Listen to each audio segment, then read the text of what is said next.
എടാ നീ എന്തിങ്ങനെ? ആരൊക്കെ എന്തൊക്കെ ചെയ്താലും ഒരു അക്ഷരം മിണ്ടാതെ അവിടെ ഇരിക്കും. നീയൊന്നും പറയില്ല, ഞങ്ങളെ ഒന്നും പറയാൻ സമ്മതിക്കില്ല.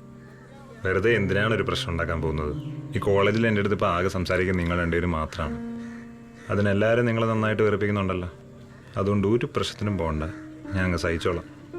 അല്ല, ഞാൻ രാവിലെ മുതൽ ശ്രദ്ധിക്കാം. നിനക്ക് എന്താ പറ്റിയേ?